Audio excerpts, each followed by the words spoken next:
are at the university, the conference day of the University of Fantastic Studies in Utrecht. I'm here with Joan Tronto. I'm very pleased that you're here and that we can have a little interview. So I have a few questions for you. Wonderful. Yeah. Okay. My first question is about your new book, Caring Democracy, Markets, Equality and Justice. And I was wondering if you could explain a little bit your theoretical concept of caring democracy. Of course. Okay, so caring democracy has two sides to it. That democracy needs to be more caring, and caring needs to be more democratic. Mm-hmm. Let's take the first one first. Democracy needs to be more caring. What I mean by saying this is that democratic societies are, for the most part, still thinking of democracy in very limited terms. Not all of human life is included. What's included is voting for political leaders who increasingly spend all of their time and effort thinking about the political economy, thinking about economics. Yeah. Bill Clinton, when he ran for president, there was a very famous poster on the wall of his office that said, "Economy, stupid. Just focus on the economy. That's all you need to do and you'll win the presidency." But in fact, there's more to human life than economy, stupid. There is, in fact, a whole other part of life, which is about our interrelationships with others, about our care relationships. And throughout modern times, we've been asked to put that part of our life increasingly into smaller boxes, while the concerns of the economy, stupid, take up more and more of our life. Our work time, the precarity of not having work, all of the difficulties of economic life are what become much more important to us than care. But in fact, if you ask people what really matters to them in their lives, it's their family, it's their friends, it's their relationships with others. So there's a real disconnect between what democracy does and what people care about. And my initial thought was, we need to think of a way to make this caring world much more central to the way we organize political life. At least in the United States, most people don't vote. Most people aren't interested in politics. They think, oh, politics, it's all the dirty, silly business. But in truth, it's about their lives. Yeah? And the way to make it more about their lives is to transform the kinds of questions we use in politics. So democracy needs to become more caring. The other side, caring needs to become more democratic, I think, because good care is democratic care. What I mean by that is care relations are always hierarchical in a way. Someone has a need, and someone else is helping them meet it. So if you have a need, you're already in a position of relatively less power. Yeah? And if you're a child, if you're an elderly person, if you're a disabled person, but even if you're just a regular old person, chances are that you have some ideas about how your caring needs should be met, but the person who provides the care to you, we have different ideas. Okay, so how do you resolve this? Power differential. Well, one way is for the person who is the caregiver to simply say, I'm the person who's giving the care, it's my decision. That seems to me to raise all kinds of problems about paternalism and about the ways in which people misunderstand and misguide and misshape others. Much better to understand that at the same time there are needs and they have to be met.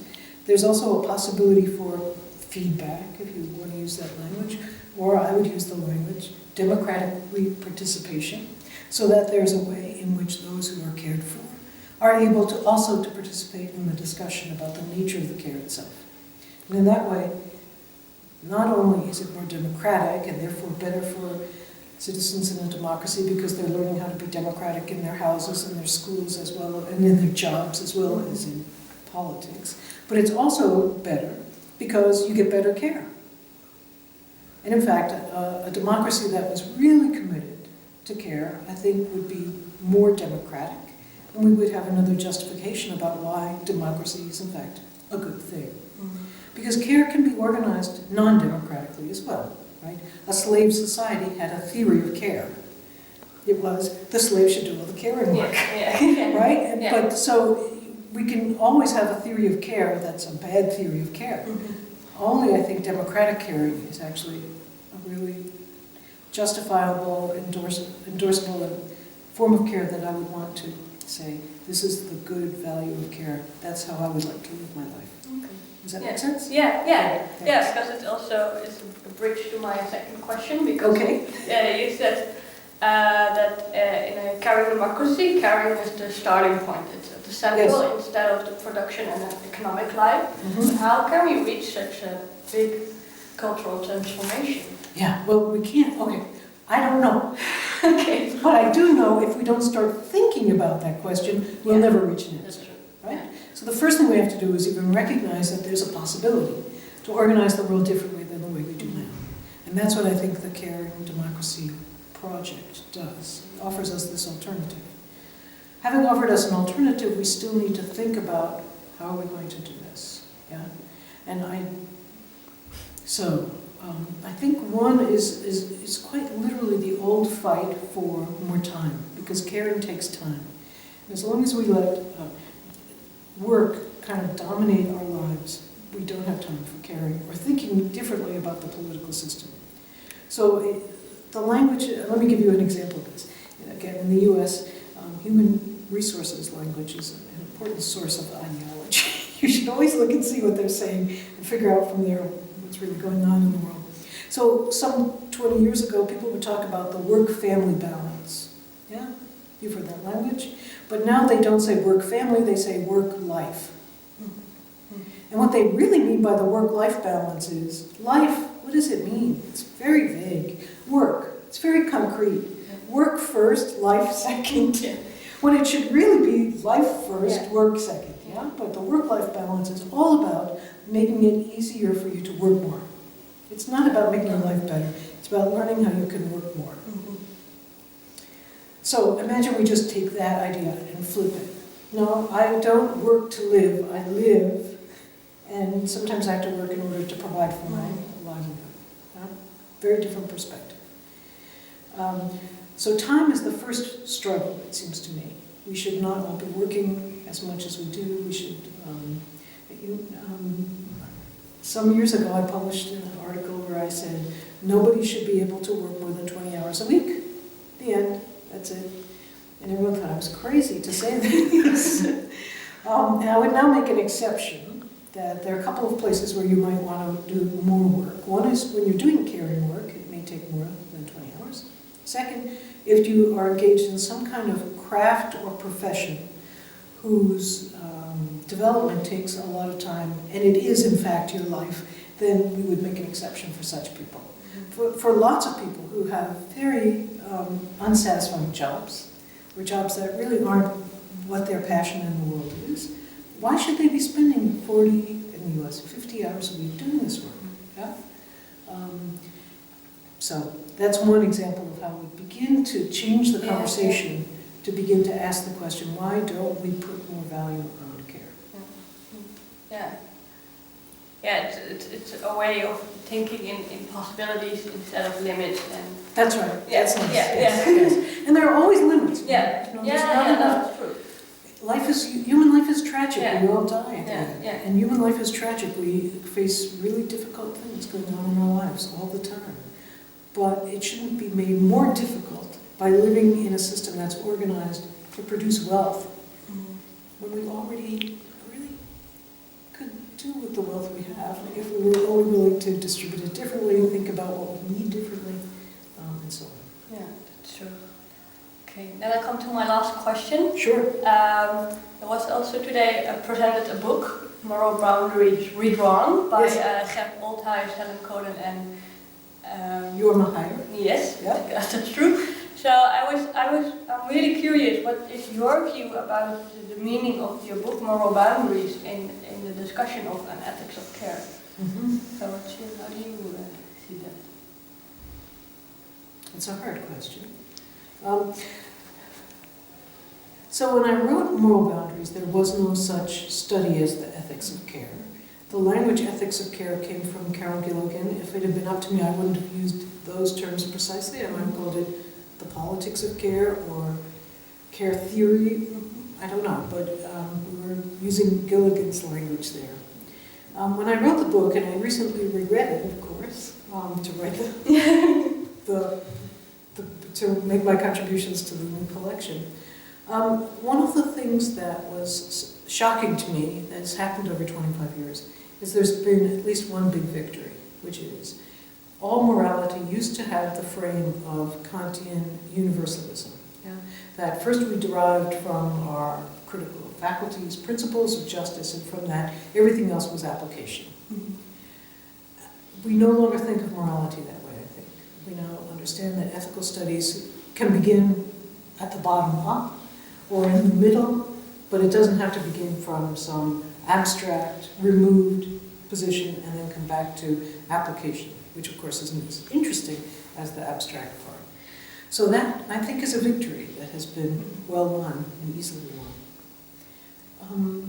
As to the question of how much care has come to mean, this is a very tricky question because the rise of neoliberalism is going along at the same time as care ethic. And until now, really, they've been along different tracks, and people haven't talked about the care ethic so much in terms of its broader meaning for reorganizing social life. And there's been extraordinary amounts of really good, detailed research, especially about how care has meaning in the work of caregivers of various sorts. So both home caregivers, home helps, doctors and nurses, teachers, and social workers. There have been a lot of work that's very good and detailed about those practices. And I'm really glad that all that work is there. It is now also time to bring it back to this broader question of how do we change society to make this more central, more highly valued, even more highly paid, right? As opposed to what lawyers make or people who organize marketing make, right? Why do they get all the money? Right?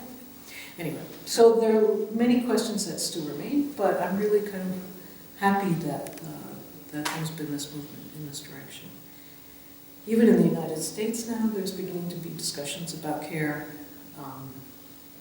It seems I've been around for a long time saying this and no one's paying any attention. But now, even there, we're beginning to think about these questions more. Yeah. So other countries were earlier than America to start absolutely. About care? And the first place where people began to pay careful attention to my work was here in Holland. So already in 1991, before Moral Boundaries appeared, I had come to do the lecture. And in '94, as soon as Moral Boundaries appeared, I was invited to be a visiting professor at the University for Humanistic Studies. And it's really my friends here in Holland, intellectual friends here in Holland, have been a very important source of inspiration for my entire work. For a very long time. And for a very long time. So now, just one more thing. What can you just finished the book, but what can we expect from you in the future? Yeah, so there's two things I'm working on now. One is, as I gave this lecture today, thinking more about what does good care mean in the context of contemporary social and political theory. So using care as a critique of neoliberalism, but I published a small little book last year in French about using care as a critique of risk society, that model of risk society.